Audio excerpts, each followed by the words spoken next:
नमस्कार, तुम्हा सगळ्यांचं अतुलचं इंग्लिश क्लास या युट्यूब चॅनलवर स्वागत. पहा, आज सेशनमध्ये आपण प्रिपोजिशनल फ्रेजेस यात आपण शिकणार आहोत. पण त्याआधी एक लक्षात ठेवा की ह्या चॅनलवर फक्त ग्रामर रिलेटेडच मी व्हिडिओ फक्त अपलोड करत असतो. पहा, याआधी तुम्हाला प्रिपोजिशनल फ्रेजेस हे समजण्यापूर्वी तुम्हाला फ्रेजेस म्हणजे काय हे तुम्हाला माहिती असणं गरजेचं आहे. त्याचे मी तुम्हाला त्या व्हिडिओची लिंक तुम्हाला डिस्क्रिप्शन बॉक्समध्ये पण दिलेली आहे, एंड स्क्रीनवर पण दिलेली आणि वरती आय बटनवर पण दिलेली. पाहून घ्या. बघा, जोपर्यंत ते लेक्चर तुमच्या लक्षात येत नाही तोपर्यंत हे लेक्चर तुमच्या लक्षात येणार नाही. बघा, तरी मी तुम्हाला सोप्या भाषेमध्ये समजवण्याचा प्रयत्न करेन. बघा, प्रिपोजिशनल फ्रेजेस त्याआधी तुम्हाला ना प्रिपोजिशन म्हणजे काय हे तुम्हाला माहिती असणं गरजेचं. काय प्रिपोजिशन? प्रिपोजिशन म्हणजे काय? शब्दोगी अव्यय. हे काय करतात? शब्दांना जोडतात. शब्दांना जोडतात. आता फ्रेज म्हणजे काय असतं की लक्षात घ्या. फ्रेज म्हणजे वाक्यप्रचार. अजून सोप्या भाषेत जाऊन सांगतो, अर्थपूर्ण शब्दांचा समूह. अर्थपूर्ण शब्दांचा समूह. जसे की बघा, फॉर एक्झाम्पल, आता काही फ्रेजेस लक्षात काय घ्यायचं की तुम्हाला, एक तर त्या शब्दाच्या पहिलं हे प्रिपोजिशन असू शकतो किंवा शेवटी असू शकतो. बघा, फॉर एक्झाम्पल त्याचे मी तुम्हाला लिहून देतो. बघा, पहिले जे आहे तुम्हाला फ्रेज सांगतो. जे पहिलं जे आहे ते आहे तुमचं ऑन बिहाफ ऑफ. बघा, त्यांचा अर्थही सांगतो आणि वाक्यरचना पण. On behalf of. बघा, सुरुवातीला काय आले? ऑन, नंतर काय आले? बी हाफ, आणि नंतर परत प्रिपोजिशन. ह्याला काय म्हणतात? Prepositional phrases.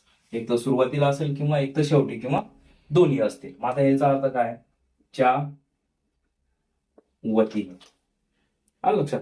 म्हणजेच I apologise to him on behalf of the city council.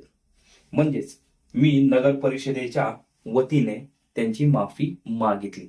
म्हणजे च्या वतीने. आलं लक्षात? त्याच्यानंतरची पहा, त्यानंतरची आहे तुमची इन्स्टेड. आता बघा, इथं फक्त काय फरक घ्या. सुरुवातीला काय आले? इन्स्टेड आणि नंतर ऑफ. ऑफ हे काय तुमचं प्रिपोजिशन. आता याचा अर्थ काय होतो? ऐवजी. इन्स्टेड ऑफ म्हणजे काय?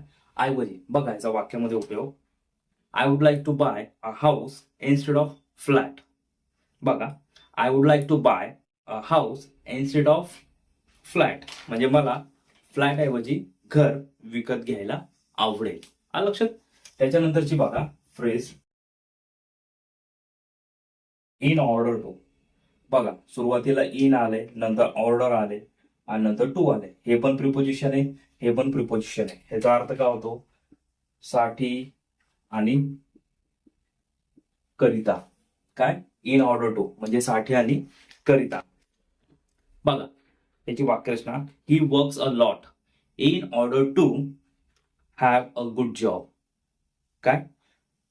ही works a lot in order to have a good job म्हणजे चांगली नोकरी मिळवण्यासाठी तो खूप काम करतो. बघा, ह्याच्यामध्ये तुम्हाला लक्षात काय ठेवायचंय? इथं टू आले, ह्याच्यानंतर तुम्हाला नेहमी वर्बचं फर्स्ट फॉर्म वापरायचंय. बघा, असे पण काही फ्रेजेस आहेत. त्याच्यानंतर बघा,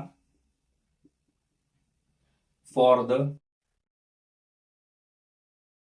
सेक ऑफ म्हणजेच काय? साठी. फॉर द सेक ऑफ आहे की नाही? For the sake of God म्हणजे देवासाठी असं करू नको, हे की नाही? बघा, तुम्हाला अजून एक एक्झाम्पल देतो. I stop smoking for the sake of my health म्हणजे माझी प्रकृती म्हणजे मी माझ्या आरोग्यासाठी धूम्रपान सोडलं. आलं लक्षात? बरोबर. फॉर द सेक ऑफ, इथं पण ऑफ आणि इथं फॉर, हे दोन्ही काय तुमचे प्रिपोजिशन्स आहेत. बघा, त्याच्यानंतरचं हे लिहून घ्या. इन स्पाइट ऑफ म्हणजेच काय? असूनही. असूनही. आपण म्हणतो ना, एवढ्या अडचणी असूनही सुद्धा तो तिकडे गेला. बरोबर. बघा, they help them in spite of difficulties म्हणजे अडचणी असूनही त्यांनी त्यांना मदत केली. बघा, इथं इन स्पाइट ऑफचा अर्थ काय? असूनही. बघा तुम्हाला वाक्यात पण उपयोग सांगितलाय. अडचण असूनही त्यांना मदत केली. बघा त्याच्यानंतरचं एक्झाम्पल ड्यू टू. बघा हे सगळे काय तुमचे फ्रेजेस आहेत. तुम्हाला याचे मी एक एक एक्झाम्पल देतोय. हे कुठले फ्रेजेस आहेत? Prepositional phrases. लक्षात काय ठेवायचं की याच्यामध्ये सुरुवातीला आणि शेवटी दोन ठिकाणी काय येतात? प्रिपोजिशन. काय काय वेळेला काय येतं की शेवटी नाही तर सुरुवातीला येतं. ओके, त्या ओळखायची की तुमची फ्रेज आहे. याच्यामध्ये तुम्हाला अजून काय की बघा ऑफचा अर्थ वेगळा असतो, इनचा अर्थ वेगळा असतो. आता बघा इथं मी काय सांगितलं होतं, इन ऑर्डर टू. इनचा अर्थ वेगळा, ऑर्डरचा अर्थ वेगळा, टूचा अर्थ वेगळा. पण इथं काय केलं, त्या अर्थपूर्ण शब्दांचा एक काय समूह आहे, पण त्याचा अर्थ हा वेगळा होतो. बरोबर. त्यासाठी तुम्हाला ती फ्रेज व्यवस्थित वापरता आली पाहिजे, त्यांचा वापर करता आला पाहिजे, त्यांचा काळ तुम्हाला लक्षात आला पाहिजे, आणि नंतर काय टू बी स्वरूप तुमच्या लक्षात आलं पाहिजे. कुठलं वापरायचंय, कसं वापरायचंय, ह्या ज्या गोष्टी तुमच्या लक्षात आल्या तर तुम्हाला फ्रेज वापरता येऊन जाईल. त्याच्यानंतरच बघा काय आहे ड्यू टू. लिहून घ्या तुम्ही वाटलं तर. ड्यू टूचा अर्थ काय आहे? च्यामुळे. काय ड्यू टू म्हणजे काय? च्यामुळे. म्हणजे बघा due to lack of oxygen he died. काय? ऑक्सिजनच्या कमतरतेमुळे तो मेला. आहे की नाही? ड्यू टू म्हणजे च्यामुळे. त्याच्यानंतर आहे इन. बघा इथं सुरुवातीला नाही आलं, इथं टू काय आलंय? शेवटी आलंय. बरोबर. इन सर्च ऑफ म्हणजे काय? च्या शोधात. बरोबर. म्हणजे बघा I am in search of God म्हणजे मी देवाच्या शोधात आहे. आलं लक्षात? त्याच्यानंतरची बघा बिकॉज ऑफ.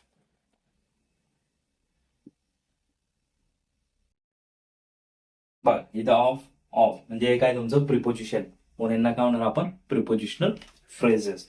बघा बिकॉज ऑफ हिज मदर. बघा बिकॉज ऑफचा अर्थ काय होतो? याचा पण अर्थ मुळे. बघा याचं example, because of his mother being there I said nothing about it.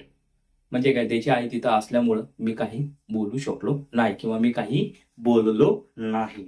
हा लक्षात. They are here because of us म्हणजे ते इथं आहेत आमच्यामुळं. ओके. त्यानंतर पहा अकॉर्डिंग टू. बघा इथं टू आले, टू पण एक आहे तुमचं प्रिपोजिशन आहे.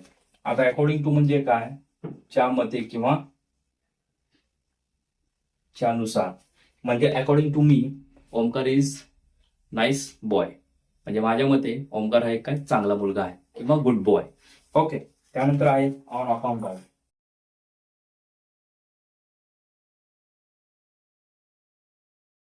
ऑन अकाउंट याचाही अर्थ काय? मुळे. बघा इथं काय आले? ऑन आणि ऑफ हे तुमचे प्रिपोजिशन्स आहेत, त्याच्यामुळे काय झाले तुमची प्रिपोजिशनल फ्रेज. बघा he resign his post on account of illness. काय? He resign his post on account of illness म्हणजे आजारपणामुळे त्यांनी आपल्या पदाचा राजीनामा दिला. बघा अजून काही फ्रेजेस आहेत ते तुम्हाला लिहून देतो. त्यांचे काही एक्झाम्पल्स नाही देणार, तुम्ही त्याचा मराठीमध्ये अर्थ लिहून घ्या. थोडेसे तुमच्या वापरातले आहेत रोजच्या, आणि हे तुम्हाला कधीही कामाला पडणारे आहे. फक्त एवढंच आहे की तुमच्या लक्षात यावं की प्रिपोजिशनल फ्रेजेस कसे असतात ते. बघा पहिला आहे तुमचं काय? In front of. In front of म्हणजे काय? च्या समोर.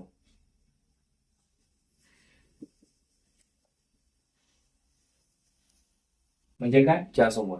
म्हणजे मी दुकानाच्या समोर उभा राहिलो म्हणजे I stood in front of shop. Okay. त्यानंतरच काय बघा, बघा अ कपल ऑफ म्हणजे याचा अर्थ काय? दोन किंवा जोडी.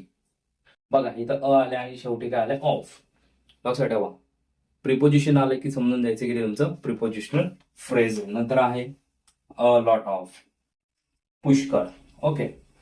त्याच्यानंतर आहे ऍट लास्ट म्हणजे काय? शेवटी, अखेरीस, सरते शेवटी किंवा अखेरीस.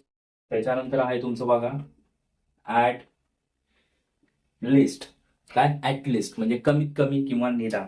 त्याच्यानंतर आहे बघा फॉर अ वाईल म्हणजे काय, थोडा वेळ. काय, फॉर अ वाईल, थोडा वेळ. इथं फॉर काय, सुरुवातीला आले, हे काय तुमचं प्रिपोजिशन आहे. त्याच्यानंतर आहे तुमचं ॲज अ रिझल्ट ऑफ.